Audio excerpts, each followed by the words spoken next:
folks, welcome back to Kdog'S Movies. Now, it's been a while since I've actually been able to post anything because things are just going crazy in the workforce right now. So basically what it boils down to, I've been pulling double shifts and just so exhausted. By the weekend time I've either had to go into work or just been so exhausted that, you know, I really didn't feel like doing much, and so just rest and kind of charge my batteries a little bit. But today I wanted to start getting back on track with some videos and some reviews of some things. Of course, I did manage to see a couple more movies. I managed to see Doctor Strange in the madness. What was it? In the Multiverse of Madness. Doctor Strange in the Multiverse of Madness, and Thor: Love and Thunder. And I did manage to review Jurassic World Dominion, which just recently came out on 4K, Ultra 4K, and Blu-ray and DVD. So that's how long I've been kind of putting stuff off. So the movies which I saw are now coming out on video. So, and plus, again, we're living in a digital world where everything is just fast-paced, and you know, we can get it you know, pretty quick. And I mean, if you may notice, I've also been able to buy a few more things because of all this extra money. Got me an iPad here, and I've got a new tripod for my camera. So if you notice, my camera angle is a little bit different. So yeah. Well, the first thing I'm going to talk about in this video is actually a docuseries that premiered on Disney+. I've been looking forward to this documentary for a little while, ever since it was announced. And of course, I am a big fan of the visual effects of Industrial Light and Magic.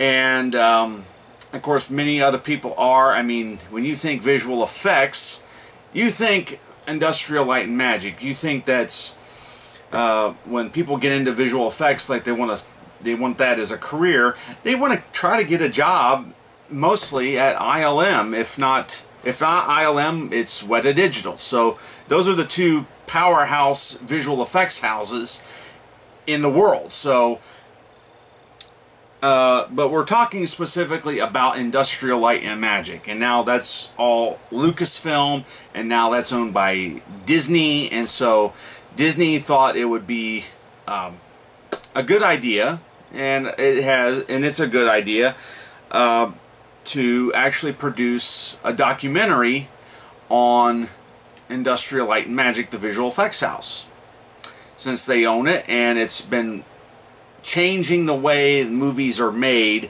ever since 1970, well, ever since the release of Star Wars.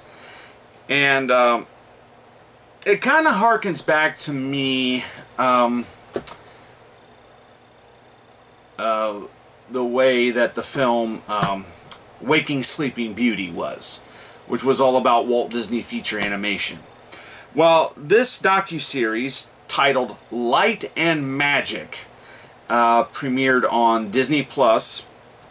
It is a 6-part docu-series, actually. So it's not just, you know, a 2-hour film. It's a 6-hour documentary, or approximately 6 hours. There's some that's over an hour.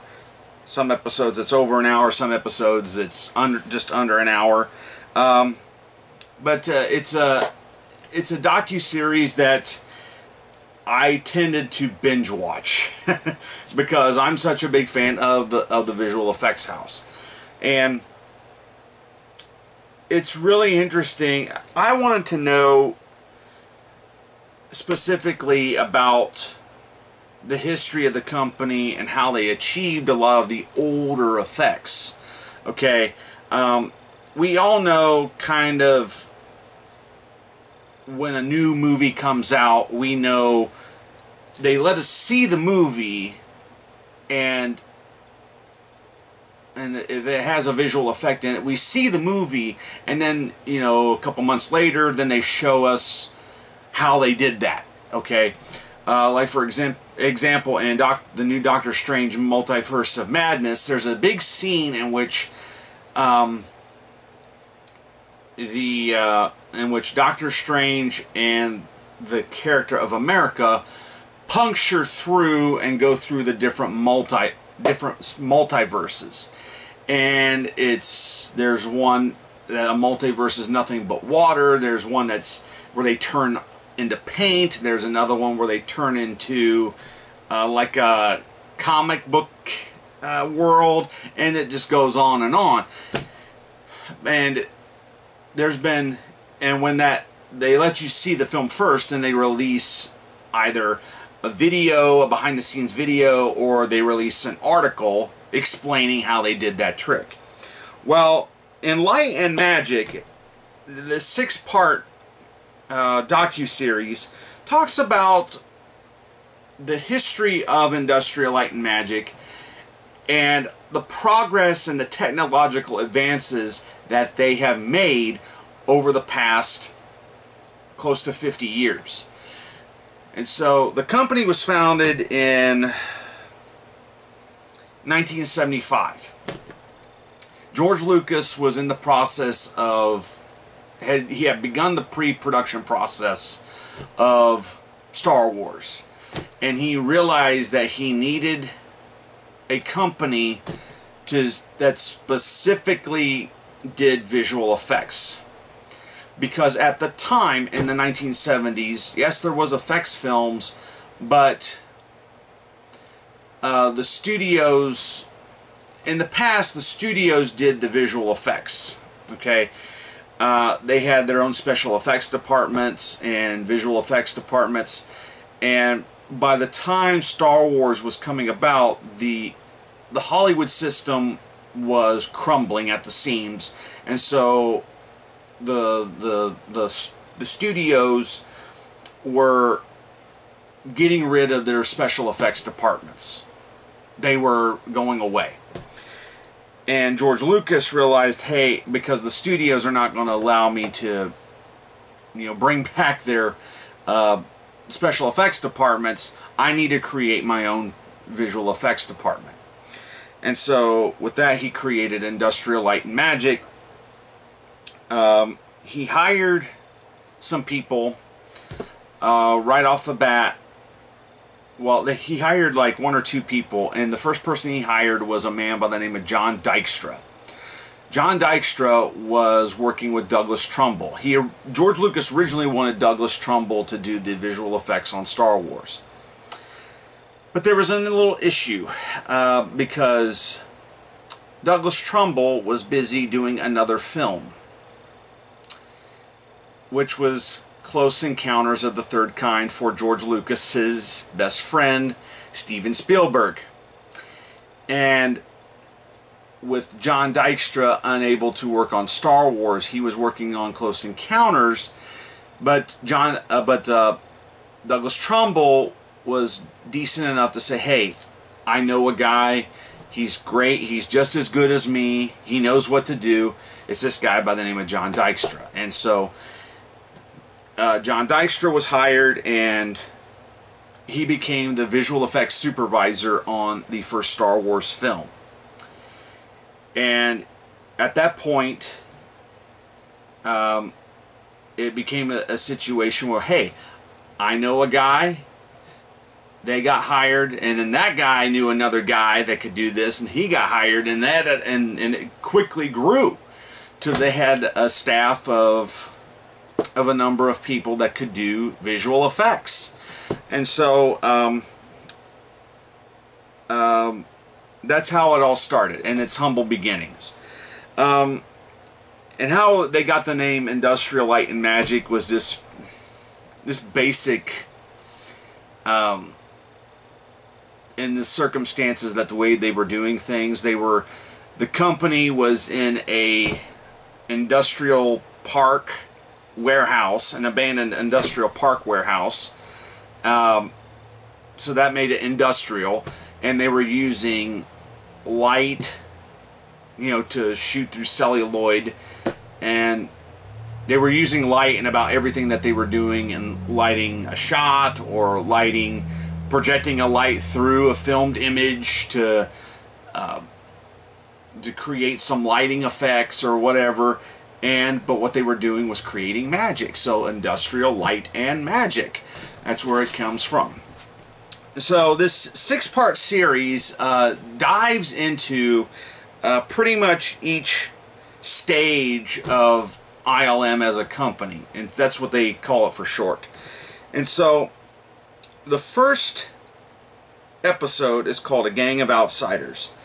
Basically where they gathered the team together and started to create the effects for Star Wars. And it explains what they had to do in order to achieve these effects. They had to basically build cameras, they had to build the sets, they had to design what the spaceships were going to look like and all that. They had to design that, they had to build the cameras, and talk about how they were going to achieve these effects. They had to build a machine called the optical printer. Actually, they didn't have to necessarily build it, but they had to piece it together, because the optical printer they purchased from Paramount Pictures.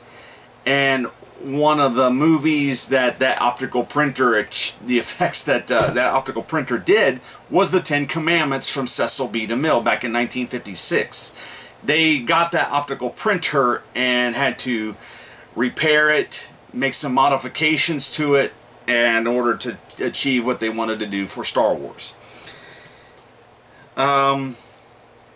So in the meantime, they were doing all this, and they had gathered all these people. They had designed what they were going to do, talked about it, designed it, and they began doing some effects work.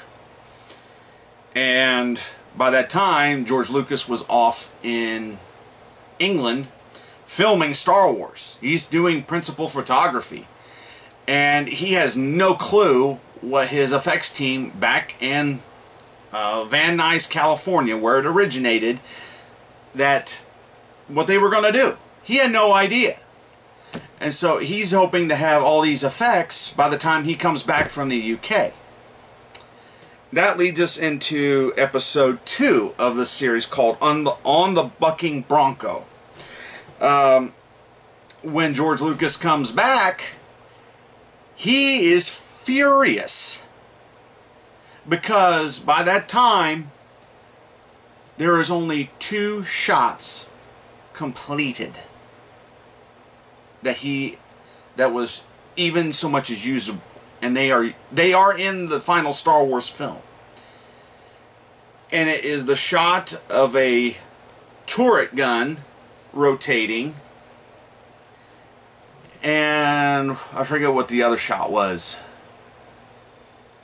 Oh, it was the shot of the pod at the beginning of the film carrying R2-D2 and C-3PO out into outer space from the inside of that shot that launches out. That was all that they had done. Yes, and so you can see Lucas was furious. So much so that Star Wars had to push back its release date. It was originally scheduled for a 1976 Christmas release. It ended up being a 1977 summer release. So on the Bucking Bronco episode, which is episode 2 in this docuseries, talks about how when George Lucas came back, he pretty much took control of the visual effects department. And he said, this is what I want, this done, I want this done, and this done. And it also talks about how heated things got in terms of he felt that they were slacking off. Really, he did. But not necessarily. They had to build the devices in order to achieve the effects. And so it was, yeah, there was some little bit of goofing off there. I mean, they had a makeshift hot tub out in the parking lot. I'm not kidding, because the building didn't have any air conditioning, and so they would go jump in that and cool off and go back to doing effects work. So by the end of the episode, it leads up to the release of Star Wars and how it was this big gargantuan hit, and it changed it kind of changed how visual effects are to be done. So it goes on. So episode 3 is titled Just Think About It. Okay, and it picks up post the original Star Wars, and it talks about how that original team stayed, how most of them were called back, because there was a period after Star Wars from 1977 to 1979 where Lucas didn't have any other projects in line for them, and so he did not want the employees to go without work, but at the same time he didn't have anything coming in, and he really wanted to build his own company as opposed to just do another project. So that's why there's a few years between Star Wars and Empire Strikes Back. And so between 1977 and 1979, the crew that worked for ILM was loaned out to other companies. Matter of fact, John Dykstra founded his own company and titled it Apogee. And they went on to do the visual effects for a little TV series called Battlestar Galactica. And matter of fact, John Dykstra was one of the producers of the show. And he was very much, he was telling everybody, because everybody was afraid of losing their jobs, and he said, guys, stay with me. We're not going anywhere. We're still going to work. And so he convinced the bulk of his people to do Battlestar Galactica. Not only that, Paramount comes to them with Star Trek the Motion Picture, and they ended up sharing, Apogee ended up sharing credit with Douglas Trumbull doing the visual effects for Star Trek the Motion Picture. And when you watch Battlestar Galactica, you notice that the effects, at least in the pilot episode of the original classic series, not the reboot, the original classic series, the spaceships look like Star Wars. Everything looks like Star Wars because it is the same people that did the effects, pretty much. And so much so that Lucas contemplating suing Universal for copyright infringement, but he thought, no, this is the same people that worked for me, and it wouldn't be fair, so he backed off on that. So yeah, he calmed down. And Just Think About It goes into the production of Empire Strikes Back, and how that was a little bit more challenging because Lucas wanted the effects to take a notch up. And so by the time you get to Empire Strikes Back, Empire Strikes Back incorporated a little bit more of stop motion animation. And which was not in the original Star Wars film at first. There actually there was one little shot of the chess game that actually Phil Tippett had designed, where it jumps along and whatever. that was the only stop motion animation shot for Star Wars. But then in Empire Strikes Back, Lucas wanted a lot more of creatures and things like that, and so getting a tauntaun to walk across the screen, and it couldn't be a large puppet because the puppet had no legs. It was on a track or whatever when they shot, but the animation, so they brought it back to ILM. They had to build a big stage or a platform table with all this, you know, make it look like snow and ice, and they had manholes where they could pop up, and with trap doors that they could pop up and move the character a little bit, close it, take the shot, open back up, move it, and so they did this animation. That they could do this animation of a tauntaun walking across, you know, ice and snow on the ice planet Hoth. Okay, and okay, it's that episode. Okay, you get into episode 4. It's titled, "I Think I Found My People." Actually, let's back up to episode 3. I'm sorry, I'm jumping ahead a little bit. But one of the things that they talked about is, like I said, ILM was at a standstill with the people. And when they were ready to do Empire Strikes Back, George Lucas had decided to move ILM from Van Nuys at a industrial park to San Francisco, to another building, a facility there in San Francisco, where he was located at and where he lived. He lived in San Francisco, and so one by one he was calling the people that he wanted to come up there to San Francisco, and everybody was waiting for that phone call,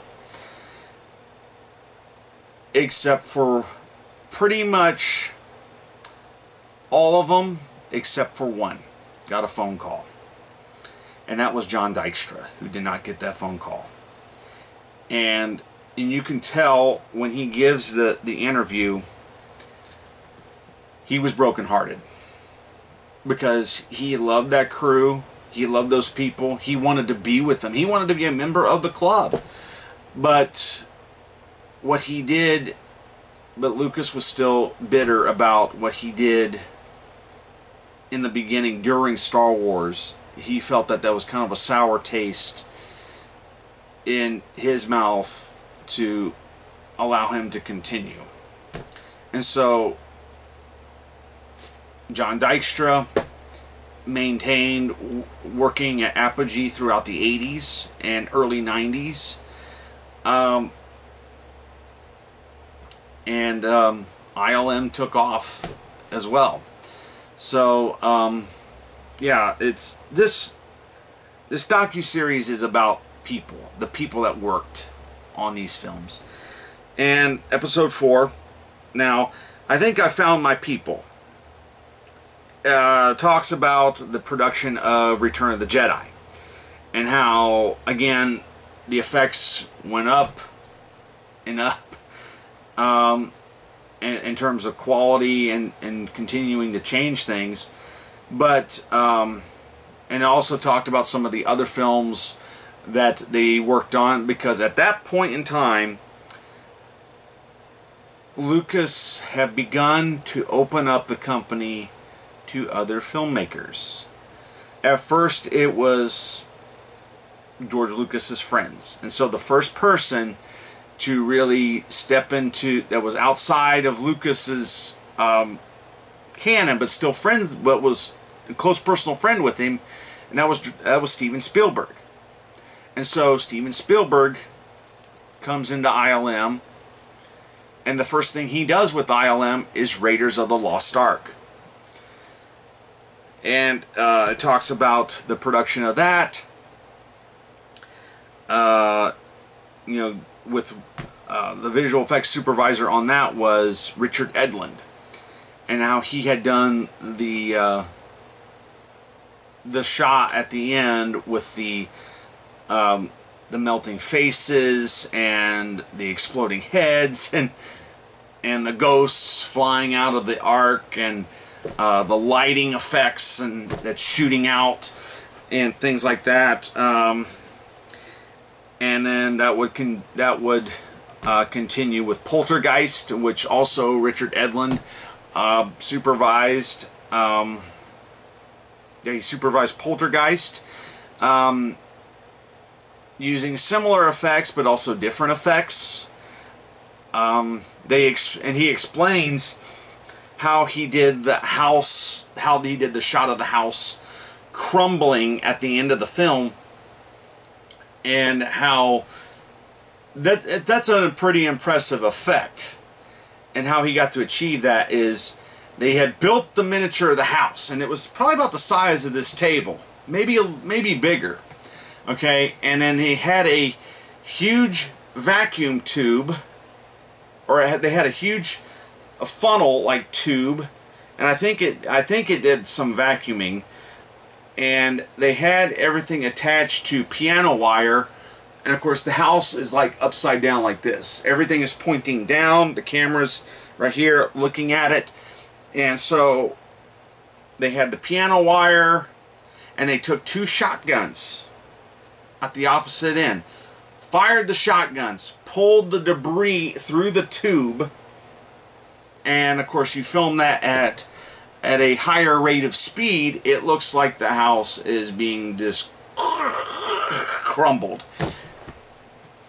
And it also talks about, they also worked on E.T., did the flying scene. But this is the pinnacle of, they talk about the pinnacle of 80s optical effects.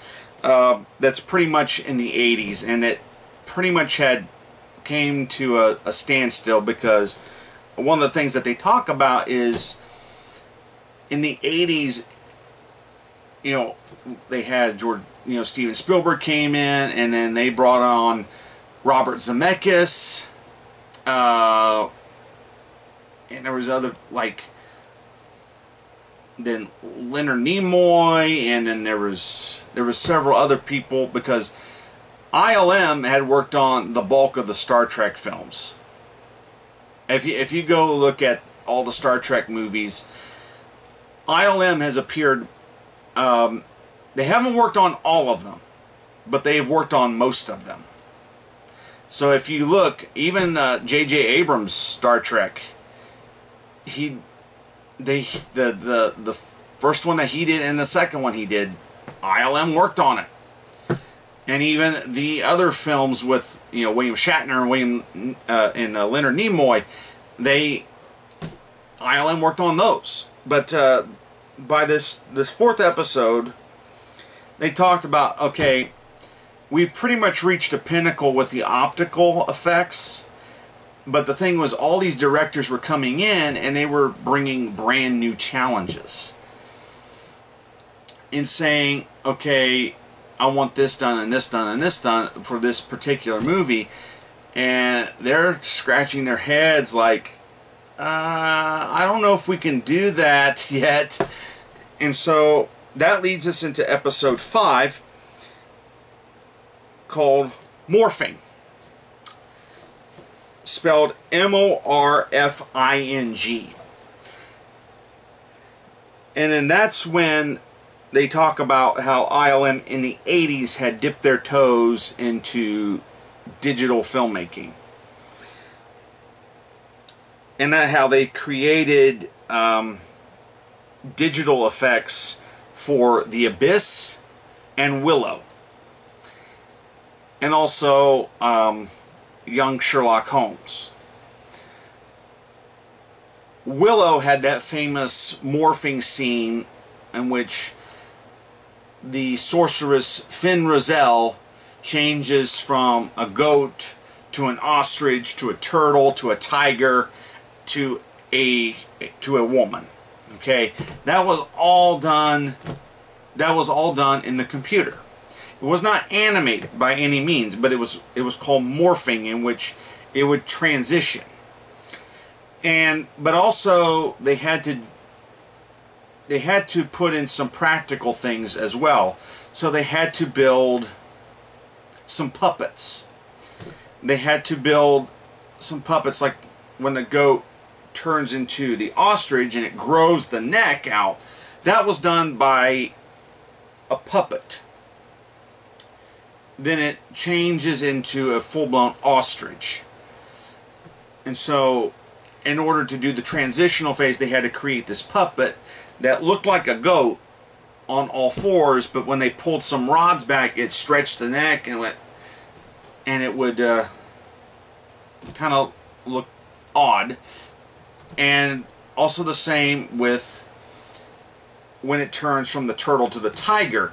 They had this turtle with tiger paws that came out, and it turned into a real life tiger. So they filmed the real life tiger, and then they had a model, a woman, looking like, just kind of laying like this, going ah, like that, and it would do this transition.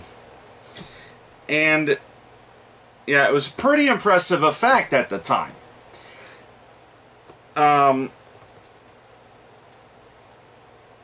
And it also talks about how that particular, when those effects were being done, people like the model shop and the optical compositors,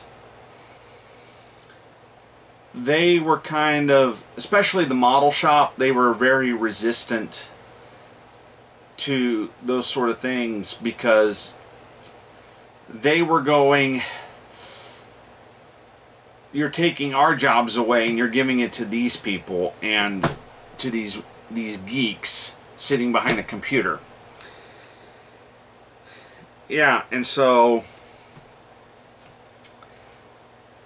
it created a lot of tension at the time, but they realized that, hey, we still need you model makers eventually in the long run. And the part 6, no more pretending you're dinosaurs. And that talks about how they went full head on into CGI territory.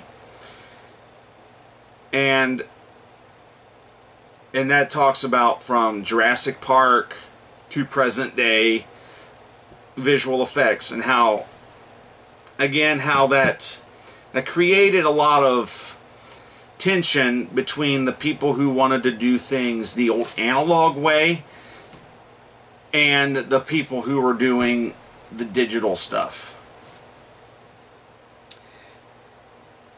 And they realized that, hey, there's room. Eventually what happened is that these people adapted and overcame to these situations.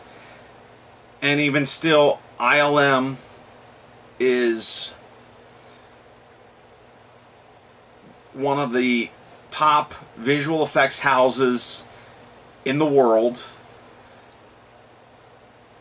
And it's countless of how many films that they've worked on, from the things that are outstanding, you know, from something that appears in Star Wars to something that's very, you wouldn't think is a visual effect, like crowds in Forrest Gump. You know, that scene where they're in the Washington Monument in Forrest Gump? That was all digital. It was only a small group of people multiplied. And so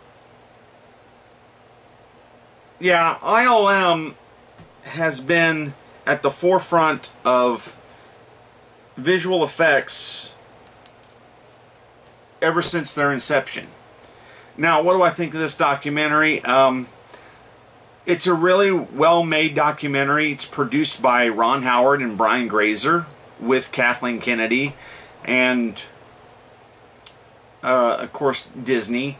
It's directed by Lawrence Kasdan, who's a longtime friend of Lucas and contributor to Star Wars, as you know, screenwriter for Empire Strikes Back and Return of the Jedi and so on and so forth. And so yeah, it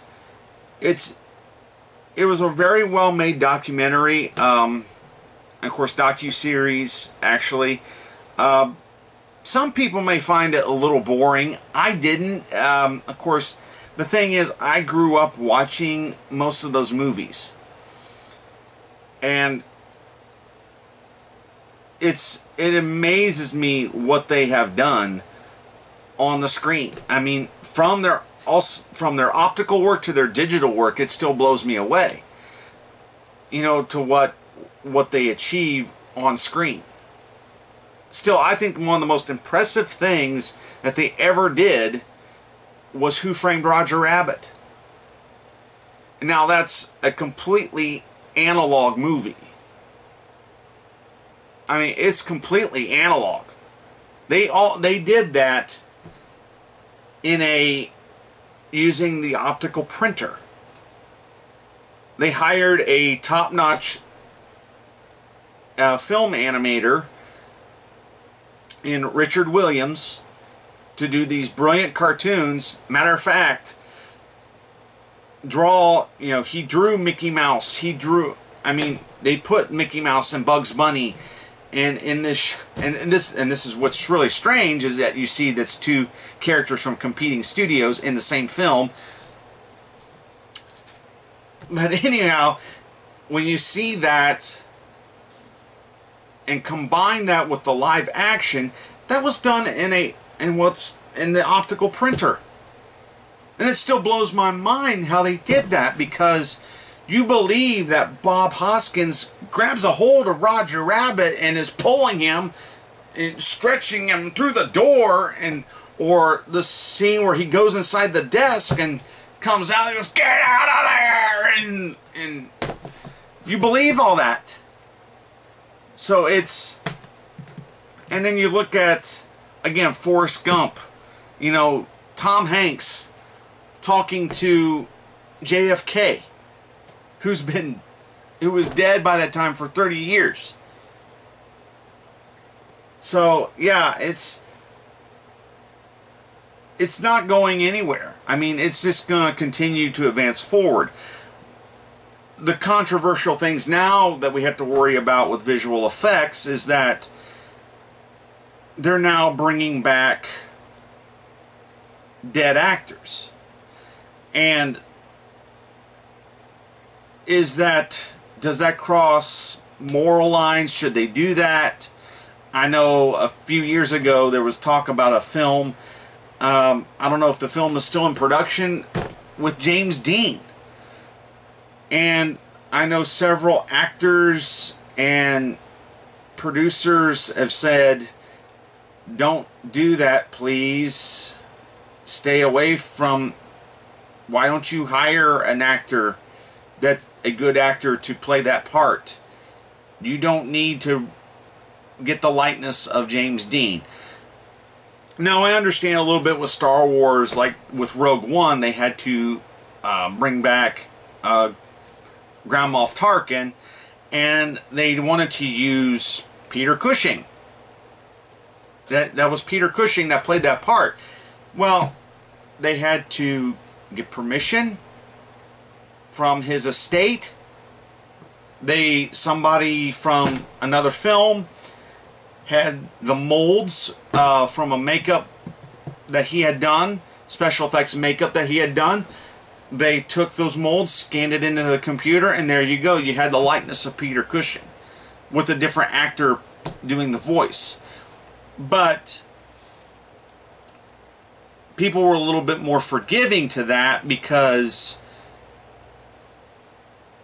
it was telling a story that takes place leading into a classic film. while in this case with James Dean, it was going to be a brand new film, brand new story, and they were going to put him in it. Can't do that, folks. And so, yeah, it's just, it's a well-made documentary. Special effects aren't going back to the stop motion animation unless you're doing something special. But we live in a digital world. Everything that we do is digital. This video is digital. You know, so that's the way it's gone. And it's a well-made documentary. If you have the time, and if you are remotely a fan of Star Wars, you will enjoy this. If you are a fan of special effects and how it's done, you will enjoy this film. So, that's it for me. Light and Magic.